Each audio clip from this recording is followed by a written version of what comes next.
मैं गरीब थी, इसलिए भाई ने माँ बाप के मरते ही मेरी शादी एक पागल से कर दी।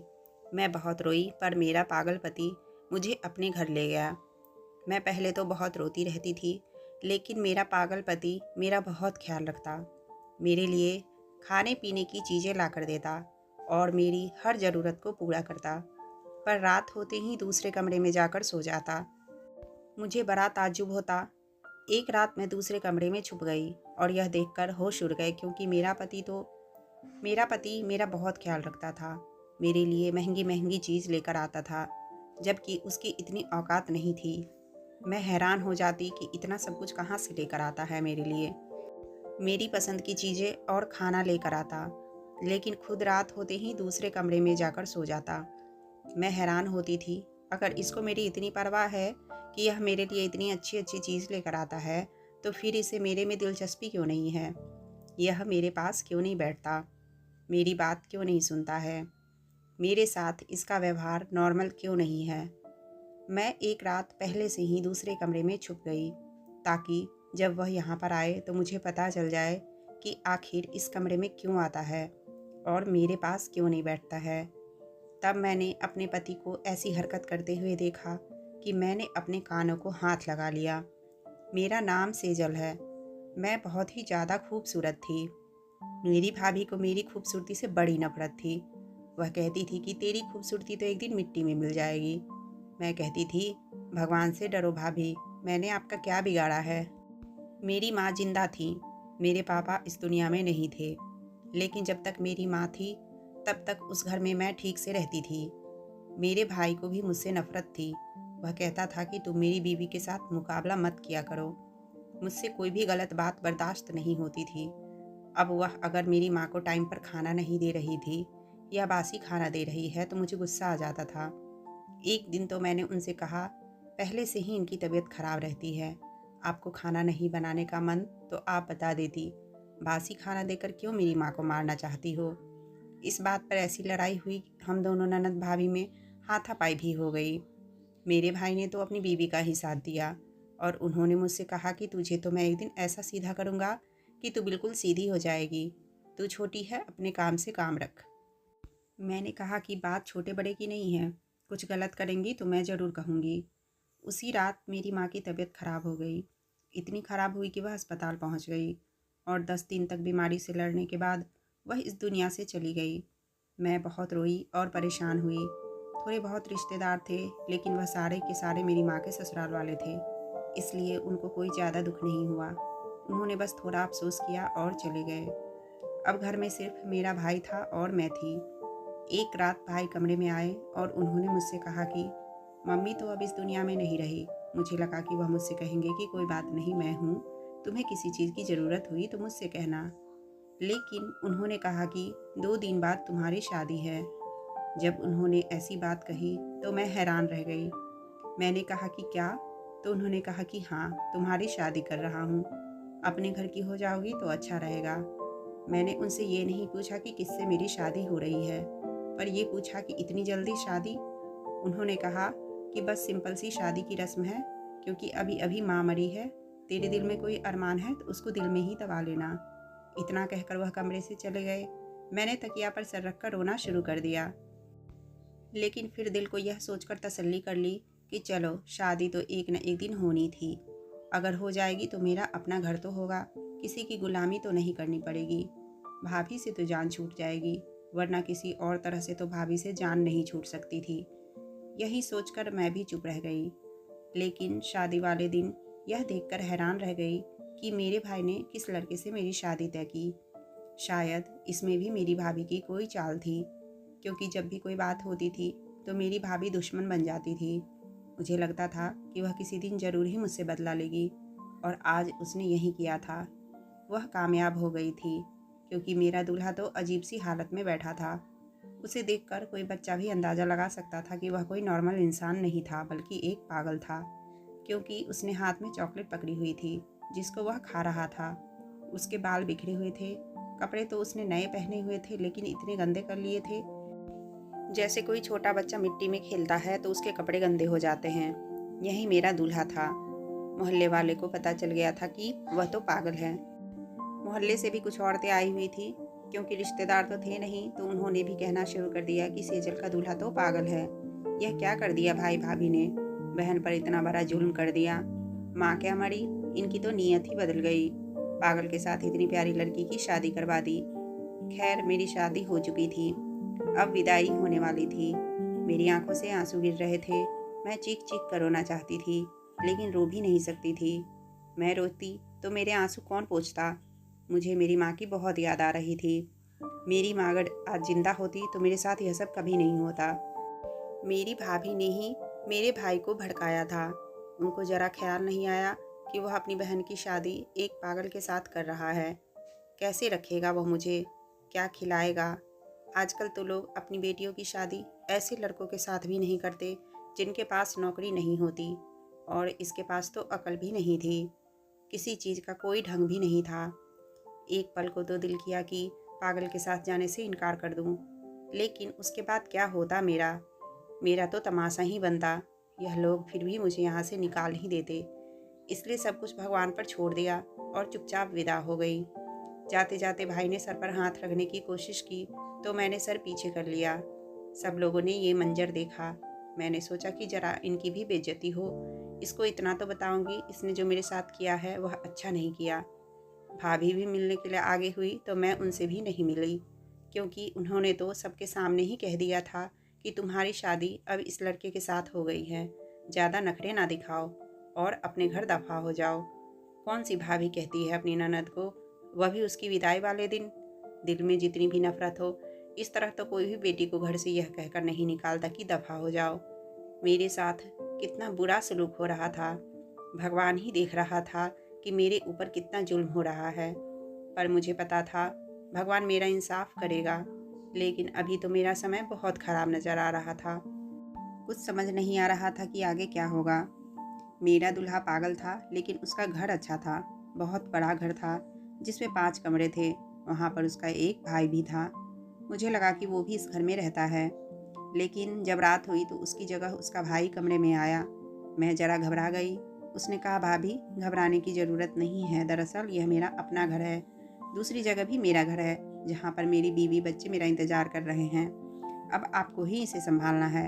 हमारे भी माँ बाप नहीं हैं, बस अब आप ही हैं और आपका पति है। अगर आपको समझ ना आए कि कौन सी चीज़ कहाँ पड़ी है, तो मुझसे फ़ोन करके पूछ लीजिएगा। टेबल पर डायरी रखी हुई है जिसमें मेरा नंबर लिखा हुआ है, और अगर यह ज़्यादा तंग करने लगे तो भी आप मुझे बुला सकती हैं। लेकिन मैं भी बाल बच्चेदार हूँ। मेरी बीवी को मेरा यहाँ ज़्यादा आना जाना पसंद नहीं है। अगर कोई बहुत ही ज़्यादा इमरजेंसी हो तो फिर आप बुला लीजिएगा, वरना खुद ही हालात को संभालने की कोशिश कीजिएगा, क्योंकि अब यह है तो आपका ही पति और आपको इसके साथ ही रहना है। मैं समझ रही थी कि मेरी ज़िंदगी कितनी बुरी होने वाली थी। मैंने सर हिला दिया, और क्या कह सकती थी। उसने कहा कि भगवान आपकी मदद करे, आप परेशान नहीं होना, एक दिन सब कुछ ठीक हो जाएगा। मुझे पता था कि वह तसल्ली दे रहा है, लेकिन फिर दोबारा कहा कि मैं आपको बताने की कोशिश कर रहा हूँ भाभी कि एक दिन सब ठीक हो जाएगा, आप बिल्कुल परेशान नहीं होना। पता नहीं उसने इस बात को दोबारा क्यों बोला और इतना जोर देकर क्यों बोला। फिलहाल तो मुझे कुछ समझ नहीं आ रहा था। मैंने कहा, ठीक है। मेरा पति दूसरे कमरे में बैठा था। मैं जब उस कमरे में गई तो हैरान रह गई। यहाँ पर काफ़ी सारी चीज़ें टूटी हुई थी और कुछ खिलौने वगैरह भी पड़े थे। शायद उसका दिमाग बचकाना था। उसने मुझे देखा तो मैं डर गई। मुझे लगा यह मुझसे कोई बात करेगा, कुछ बोलेगा या कोई काम कह देगा, पर उसने ऐसा कुछ नहीं किया। मैं चुपचाप जाकर अपने कमरे में सो गई। मेरा दिल तो किया कि दरवाजे को अंदर से कुंडी लगा लूँ, लेकिन फिर मैंने ऐसा नहीं किया।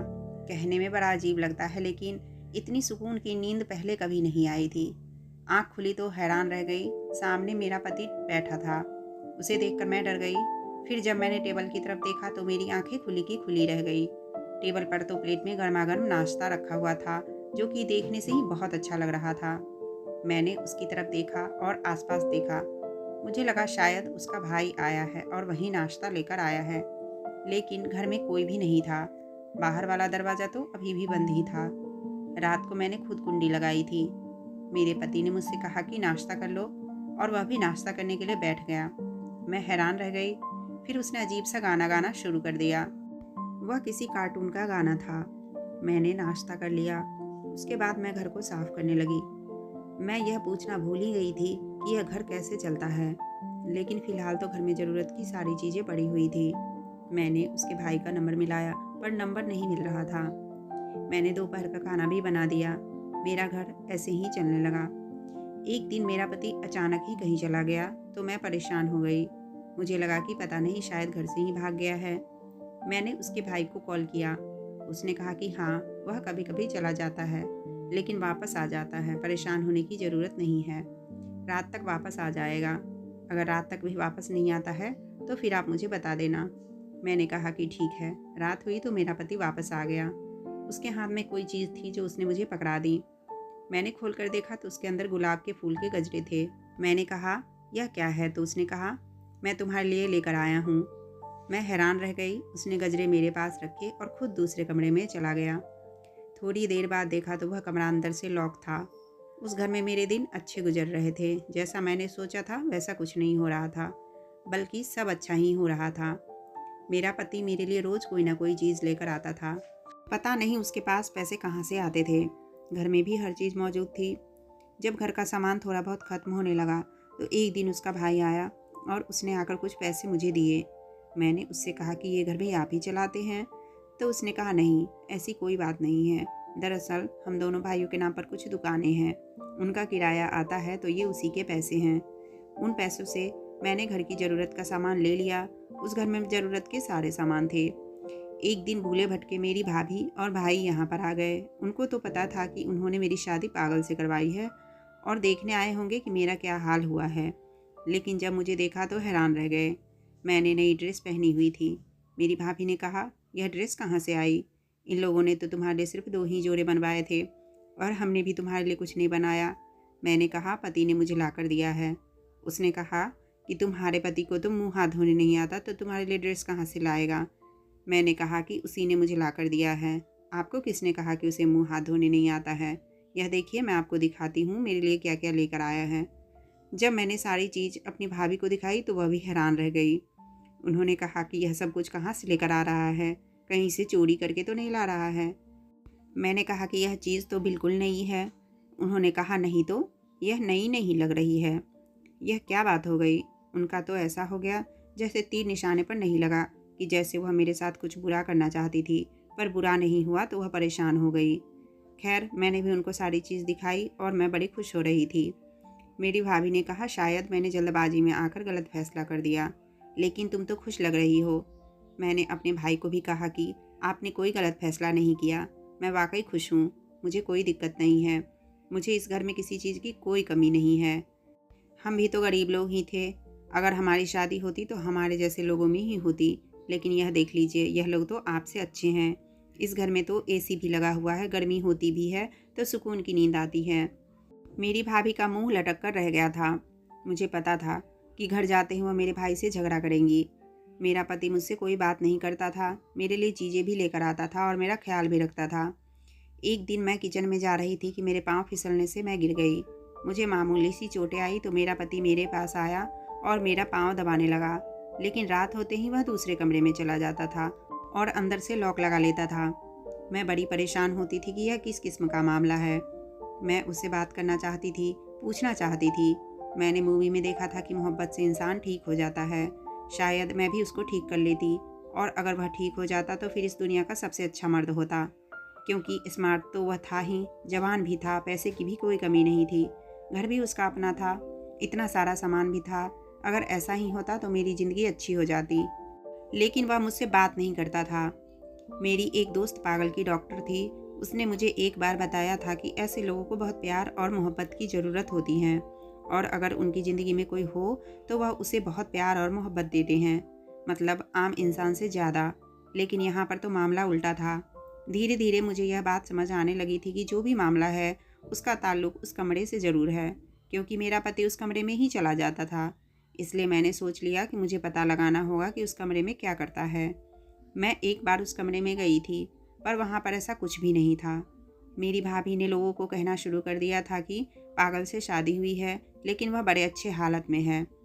मैं कहती थी कि हाँ, भगवान का शुक्र है, मैं तो बहुत ज़्यादा खुश हूँ, मेरे पास सब कुछ है। मेरे पास पैसे भी होते थे, घर के सारे मामले मेरे हाथों में होते थे। मेरा पति भी मेरा ख्याल रखता था और रोज़ मेरे लिए कोई ना कोई चीज़ भी लेकर आता था, लेकिन वह कहाँ जाता था मुझे नहीं पता।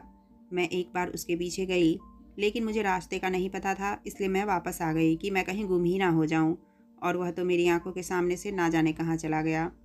उसे रास्तों का बहुत अच्छी तरह पता था। शायद किसी पार्क में बच्चों के साथ खेलने के लिए जाता होगा, क्योंकि उसके पास इस तरह की काफ़ी सारी चीज़ें थी।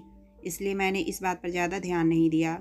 लेकिन मुझे यह बात ज़रूर पता लगाना था कि कमरे में क्या है, और वह दिन के वक्त कमरे को ताला लगाकर चला जाता था। एक दिन मैंने चाबी गायब कर दी और ताला भी खोल दिया। उसको ताला नहीं मिला तो वह बगैर ताला लगाए ही चला गया। मेरा प्लान था कि मैं पहले से ही कमरे के अंदर छुप जाऊंगी, और जब वह कमरे में आएगा तो मुझे पता चल जाएगा कि वह क्या कर रहा है। लेकिन जैसे ही वह घर आया, मुझे ढूंढने लगा।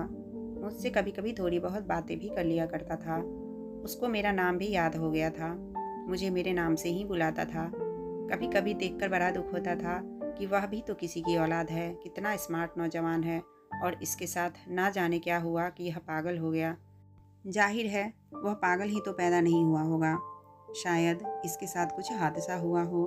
मैंने उसके भाई से भी पूछने की कोशिश की थी, पर उसने मुझे कुछ नहीं बताया। सिर्फ इतना कहा कि वक्त के साथ साथ आपको सब कुछ पता चल जाएगा। यह कैसी बात थी? वक्त के साथ कैसे पता चलता? मुझे मेरे पति की पुरानी तस्वीरें मिली थी।